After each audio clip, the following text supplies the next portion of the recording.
السلام علیکم ورحمۃ اللہ وبرکاتہ. وسیم الله خان یم جی. نن مې سره په بله ویډیو کې حاضر یم جی. وایي په دې بنین کې مونځ کیږي که نه کیږي، له اکثر ځینې کسان وایي کمیس به وروسته واغوندم، اول به په دې بنین کې مونځ وکړم. نو مولانا صاحب یو ډېر زبردست کلیپ دی، دا سره شریکوم، دا ضرور وګورئ او د ثواب په نیت باندې د نور ملګرو سره هم شیر کړئ، ځکه چې دا یو ډېره اهمه مسله ده زموږ د خاص کر د نوجوانانو دپاره. په کمنټ کې مولانا صاحب ته ضرور سبحان الله ولیکئ. بنین کې مونږ کول څنګه دی؟ آیا یو کس بنین اچولې دی په دې کې د مونږ کېږي کو نه کېږي؟ کمیس یې نشته او بنین دی. بنین یا داسې دی چې هغه نستوڼي پسې نشته، دیزې پورې د بدن هم پکې ښکاري، او بنین یا داسې دی چې سنه سنه ستوڼي خو شته دی خو باقي مټې ټولې څه دي هغه ښکاره دي. نو آیا په دې بنین کې یا په دې شرټ کې مونځ څنګه دی؟ د مونځ کېږي کو نه کېږي؟ نو ګوره دا ځان سره یاد ساته چې د سړي عورت نه دی، دا د نوم نه ښکته ټیک شوله، د نوم نه واله تر د پنډو پورې دی، زنګنانو پورې دی چې دا پټ وي، دا د سړي عورت دی. نو چې فرض د سړي پټ وي که نه، نو ټیک د بیا خو د مونځ څه شو؟ صرف فریضه به د ادا شي، خو باقي که د کمیس نشته، یې بنې اچولې، یې مټې نغښتې دي، ټیک شوله، یا دی په سرتور سر ولاړ دی، په دې ټولو خبرو کې به د مونځ څه کېږي؟ مکروه کېږي. دا ځان سره یاد ساتئ، دا مونځ به مکروه وي، د ده به فریضه ادا شي، خو د مانځه کامل ثواب به ده ته میلاو نشي. او بیا ولې څه خبره ده او څه چل دی؟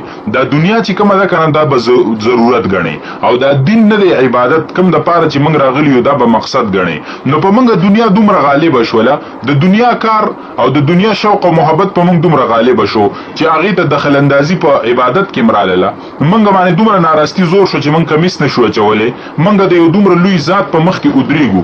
آیا ته به صرف په بنین کې د یو MNA په مخ کې ودرېږي؟ ته به صرف په بنین کې د وزیر اعظم او د صدر په مخ کې ودرېږي؟ ته به صرف په بنین کې د کلي د مشر په مخ کې ودرېږي؟ ته به صرف په بنین کې په عدالت کې د جج په مخ کې ودرېږي؟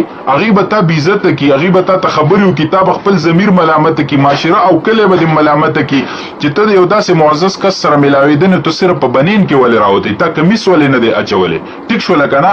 اول به خپل ضمیر اجازت نه درکوي، نو بیا د دې دومره لوی ذات په مخ کې چې سړی ودرېږي، نو د ادب انداز به اختیاروي. دا د ادب انداز نه دی. څنګه چې یو مشر، یو ملک، یو جج، یو وزیر دا بې ادبي ګڼي چې ته د هغه په مخ کې په بنین کې ودرېږي او کمیس دې ویستلی وي، نو دومره لوی ذات په مخ کې آیا دا بې ادبي نه ده؟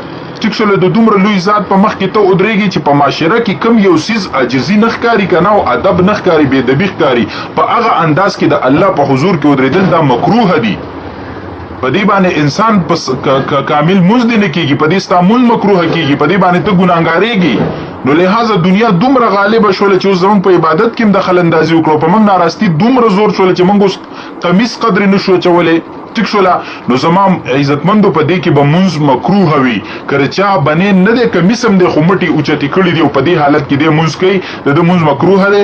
که کوم کس په سرتور سر باندې ولاړ دی، خاص کر مسافرو ته وایم چې تاسو خو د دغه ځای د خلکو د ماحول د وجې نه سرتور سر مونځ اډو عیب نه ګڼئ. دا خبره اډو ستاسو د کتاب نه ختمه شوې ده چې سر پټول پکار دي کو نه دي پټول پکار، خو چې کوم کس په سرتوره باندې مونځ کوي، ټیک شوله، نو د ده مونځ څه دی؟ د ده مونځ مکروه دی. ځان له د بنین خبره نه ده. ګورئ، په سرتورو مونځ کولو سره مونځ مکروه کېږي، مټې د چا اوچتې وي، نستوڼي په دې سره مونځ مکروه کېږي. صرف په بنین کې سړی ولاړي او مونځ مکروه کېږي. ټیک شوله که نه؟ د چا ګیټۍ پټې دي په دغه کې، په پینسو کې یا په کورته کې یا په پینټ کې، نو دې سره مونځ څه کېږي؟ مکروه کېږي. لہذا د دې خبرې خیال وساتئ.